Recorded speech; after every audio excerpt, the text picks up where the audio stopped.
हर खबर पर होगी आपकी पकड़। डाउनलोड कीजिए एबीपी लाइव ऐप। इस वक्त की बड़ी खबर आ रही है, खुफिया एजेंसियों की तरफ से अलर्ट जारी किया गया है। आपको बता दें कि पाकिस्तान की नापाक साजिश को लेकर खुफिया एजेंसी ने अलर्ट किया है, आगाह इस बात को लेकर किया है कि आतंकी संगठन जैश मोहम्मद जो है वो भारत में कई जगह नापाक मंसूबों को अंजाम दे सकता है। दिल्ली और वीआईपी लोग आतंकवादियों के निशाने पर हैं, ये भी इस इनपुट में कहा गया है। साजिश को अंजाम देने के लिए जैश ए मोहम्मद के 3 आतंकवादी भारत पहुंच चुके हैं। तीनों आतंकी पाकिस्तानी मूल के हैं, ये भी खुलासा इस अलर्ट में किया गया है। ओम प्रकाश तिवारी हमारे साथ ज्यादा जानकारी लिए हुए जुड़ रहे हैं। ओम प्रकाश, त्योहारों का मौसम शुरू होने जा रहा है और उससे पहले ये अलर्ट, क्या जानकारी है आपके पास? देखिए शोभना, ये बहुत ही स्पेसिफिक अलर्ट है जिसमें यह कहा गया है कि तीनों आतंकवादी जो पाकिस्तानी मूल के हैं, जिन्होंने अफगानिस्तान में ट्रेनिंग ली है, ये भारत में प्रवेश कर चुके हैं। स्पष्ट तौर पे कहा गया है कि ये भारत में प्रवेश कर चुके हैं और इनके नाम गुलजान, जुम्मा खान और शकील अहमद बताए गए हैं, जो मूलतः पाकिस्तान के ही रहने वाले हैं। ये जैश ए मोहम्मद के जो प्रमुख है अब्दुल रऊफ असगर, उसके बेहद करीबी बताए गए हैं और भारत आने के पहले इन तीनों ने आईएसआई के बड़े अधिकारियों के साथ बैठक की थी, जहां इन्हें टारगेटेड प्लान बताए गए थे। सबसे महत्वपूर्ण बात है कि ये तीनों आतंकवादी घुस चुके हैं और इनके साथ 2 कश्मीरी भी हैं जो उनका मार्गदर्शन कर रहे हैं और ये लोग अब दिल्ली के रास्ते में बताए जा रहे हैं। ये इन लोगों ने सियालकोट सेक्टर के रास्ते से भारत में घुसपैठ की थी। ये एक स्पेसिफिक अलर्ट है जिसके मद्देनजर खुफिया और सुरक्षा एजेंसियां अलर्ट हो गई हैं। शोभना, और इसके मद्देनजर अब किस तरीके से सुरक्षा पुख्ता की जा रही है, क्योंकि आप बता रहे हैं कि दाखिल हो चुके हैं, दाखिल होने के बाद दिल्ली के रास्ते में हैं। ओम प्रकाश, देखिए, जब सियालकोट से, चूंकि इनकी जो लास्ट लोकेशन खुफिया एजेंसियों को पता चली थी, वो पता था कि ये सियालकोट सेक्टर के रास्ते घुसे हैं और उसके बाद ये आगे बढ़ चुके हैं। उनके साथ 2 कश्मीरी भी हैं, तो लिहाजा वहां से जो दिल्ली आने वाले रास्ते हैं उन पर खुफिया और सुरक्षा एजेंसियों ने निगाह रखनी शुरू कर दी है। और दूसरी महत्वपूर्ण बात यह बताई गई है कि इनके पास कुछ नक्शे भी बताए जाते हैं और कुछ इनके पास विस्फोटक भी बताए जाते हैं, जिसका मतलब साफ है कि इनको पता है कि इनको कहां कैसे टारगेट करना है। खुफिया और सुरक्षा एजेंसियां इन तीनों को लगातार तलाश कर रही हैं। रोमाना, ओम प्रकाश, आपसे हम ये भी समझना चाहेंगे कि अब जब इतना बड़ा अलर्ट आया है और आप जैसा कि बता रहे हैं कि ये स्पेसिफिक अलर्ट है, नहीं तो अभी तक हमेशा जो देखने को मिलते हैं अलर्ट्स वो जनरलाइज्ड मिलते हैं। अगला कदम जो सुरक्षा एजेंसियां हैं वो किस तरह शिकंजा कसने की कोशिश में, और क्या इंटर स्टेट पुलिस कोऑर्डिनेशन शुरू हो चुका है? बिल्कुल शोभना, आप एकदम ठीक कह रही हैं, क्योंकि ये इन्फॉर्मेशन रिसर्च एनालिसिस विंग की है। लिहाजा ये इन्फॉर्मेशन जो है जम्मू से लेकर और उसके रास्ते में पड़ने वाले राज्यों और दिल्ली तक सभी पुलिस प्रमुखों को भेज दी गई है और सभी से कहा गया है कि वो अपने अपने यहाँ पर चौकसी रखें और जो हुलिया इन लोगों के बताए गए हैं, खासकर 2 कश्मीरी भी इनके साथ हैं, उन तमाम जगहों पर अलर्ट किया गया है जहां पर इन लोगों के होने की संभावना हो सकती है। खासकर कश्मीर से दिल्ली के बीच के जो हाईवे हैं या जो अदर दूसरे रास्ते हैं, उन सभी जगहों पर चेकिंग की जा रही है। शोभना, तो ये बस पाकिस्तान का एक नया गेम प्लान इसको माना जाएगा ओम प्रकाश तिवारी?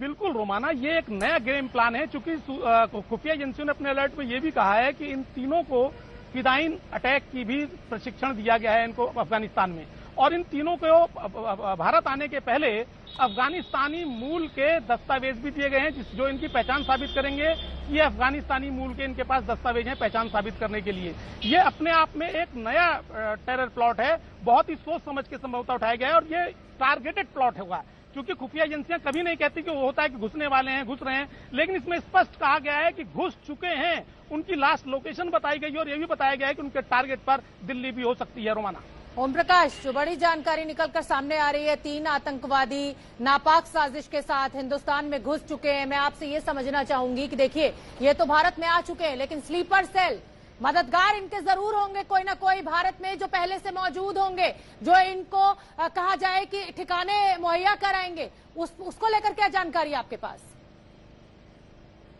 बिल्कुल, आप बिल्कुल ठीक कह रही हैं शोभना। खुफिया एजेंसियों के हाथ ये जानकारी लग भी चुकी है कि 2 कश्मीरी मूल के लोग इनके साथ हैं, जो इनका मार्गदर्शन कर रहे हैं, जो इनके रहने खाने की जगह मुहैया करा रहे हैं, जो इनको रास्ता बता रहे हैं कि किस रास्ते जाएं, कौन सा रास्ता सेफ है और ये अपनी पहचान किस तरह से करें।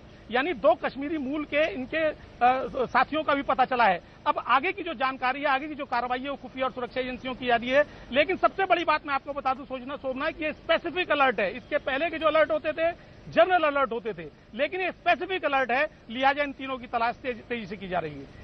ऐसे में ये भी जानना मुझे लगता है ओम प्रकाश यहाँ पर जरूरी हो जाता है कि ये स्पेसिफिक अलर्ट जिसका आप बार बार जिक्र कर रहे हैं, जो हम देख भी रहे हैं टेलीविजन स्क्रीन पर, जिसमें 3 आतंकवादियों जिनका नाम लिखा हुआ है, उसमें गुलजान भी है, जुमा खान भी है, शकील अहमद भी है, ये भी जानकारी दी गई है इसमें कि मिड जुलाई 2020 मतलब जुलाई महीने में, मध्य जुलाई में ये दाखिल हुए हैं सियालकोट के रास्ते। ऐसे में ये समझना महत्वपूर्ण हो जाता है कि ये जो अलर्ट है वो कब जारी किया गया और क्या 15 अगस्त से पहले की भी साजिश ये कोई हो सकती है? नहीं रोमाना, अगर आप इस अलर्ट पे देखेंगे तो इस पे स्पष्ट डेट दी गई है 19 अगस्त 2020 शाम को 7:15 पे, यानी कल शाम को ये अलर्ट जारी हुआ है। इसका मतलब है कि खुफिया एजेंसियां इनको ट्रैक तो जरूर कर रही होंगी, लेकिन इनके बारे में कोई स्पेसिफिक इंफॉर्मेशन नहीं रही होगी। लेकिन अब खुफिया एजेंसियों को इनके पास स्पेसिफिक इंफॉर्मेशन मिली है कि ये लोग भारत में प्रवेश कर चुके हैं, इनकी लास्ट लोकेशन बताई गई है और ये भी स्पष्ट कहा गया है कि लोग दिल्ली के रास्ते में हैं। यानी कि खुफिया एजेंसियों को इस बारे में स्पेसिफिक इंफॉर्मेशन मिलने के बाद कल शाम को यह अलर्ट जारी किया गया है। बहुत बहुत धन्यवाद ओम प्रकाश इस खास जानकारी के लिए। तो 3 आतंकवादी भारत की सीमा में प्रवेश कर चुके हैं किसी नापाक इरादे के साथ। इस खबर पर हमारी नजर बनी हुई है, जैसे कोई अपडेट होगा फिर हम आपका रुख करेंगे। और इस समय मैं आपको यह भी बताना चाहती हूं कि भारत पाकिस्तान सीमा से घुसपैठ में नाकाम पाकिस्तान को सुरक्षा बलों की मुस्तैदी के चलते कश्मीर घाटी तक आतंकवादी पहुंचाना दुश्वार हो गया है। इन हालातों में अब पाकिस्तानी खुफिया एजेंसी ISI ने सभी आतंकी संगठनों को कश्मीर तक आतंकी पहुंचाने का नया गेम दिया है। पाक का आतंक का हाईवे फेल हुआ, ट्रकों से आतंकी पहुंचाना नाकाम हुआ, कश्मीर में दम तोड़ रही है ISI की साजिश, पस्त पाकिस्तान का नया गेम प्लान। ऐसे ही ट्रकों के रास्ते जैश ए मोहम्मद, लश्कर-ए-तैयबा और हिजबुल मुजाहिदीन ISI के इशारे पर कश्मीर में आतंकी भेज रहे थे। अंतर्राष्ट्रीय सीमा से घुसपैठ कराकर आतंकियों को हाईवे के रास्ते कश्मीर भेजा जाता था, लेकिन जम्मू कश्मीर पुलिस ने ISI की साजिश का तोड़ निकाल लिया। अपने नाकों के स्टाइल में तब्दीली की है। कुछ मॉडल नाके बनाए गए हैं जिसमें 24/7 कंपोजिट फोर्सेस मौजूद होती हैं, जिसमें पैरामिलिट्री भी होती है, पुलिस भी होती है।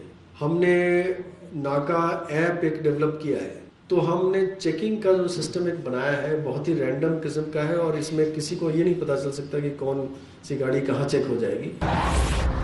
2018 में कठुआ के पास से 3 ट्रकों से आतंकियों को हथियारों के साथ गिरफ्तार किया गया। 2019 में झज्जर कोटली में एक ट्रक से श्रीनगर जा रहे 3 आतंकियों को मार गिराया गया। वहीं इसी साल के पहले महीने में सुरक्षा बलों ने जम्मू के नगरोटा के पास एक ट्रक में सवार 3 आतंकियों को मार गिराया। अब हाईवे और ट्रकों पर सुरक्षा बलों की पैनी निगाहें थी। ISI ने अब आतंकियों को हाईवे छोड़कर जंगल के लंबे रास्ते से आगे बढ़ने का फरमान जारी कर दिया है। नए गेम प्लान के तहत जम्मू के कठुआ से बिलावर, भद्रवाह, डोडा और किश्तवाड़ होते हुए श्रीनगर पहुंचने की हिदायत दी गई है। वजह है यहाँ आतंकियों का पकड़ा जाना मुश्किल होता है। सुरक्षा एजेंसियों की माने तो जम्मू के कालाकोट के जंगलों में इसी साल 5 जुलाई को हुए एक एनकाउंटर में एक आतंकी को मार गिराया गया था। सूत्रों की माने तो यह आतंकी कालाकोट से बुद्धल और फिर मर्ग से होते हुए शोपियां जाने की फिराक में थे। इस घटना की जांच कर रही एजेंसियों ने यह भी दावा किया है कि आतंकी अब हाईवे छोड़ जंगलों के रास्ते कश्मीर पहुंचने की फिराक में हैं।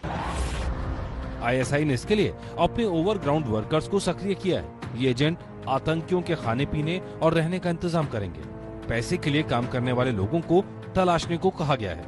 आतंक के इस नए प्लान में ISI की दिक्कत यह है कि वो इन जंगलों में किसी भी शख्स पर आंखें बंद करके विश्वास नहीं कर सकती और न ही वो बार बार एक ही शख्स को ये काम दे सकती है। ऐसे में सूत्रों की माने तो ISI ने आतंकियों को जंगलों में पूरा नेटवर्क तैयार करने को कहा है। मतलब साफ है, पाकिस्तान अपने नेटवर्क के खस्ता हाल से परेशान है, इसलिए नई रणनीति और नए नेटवर्क पर काम कर रहा है।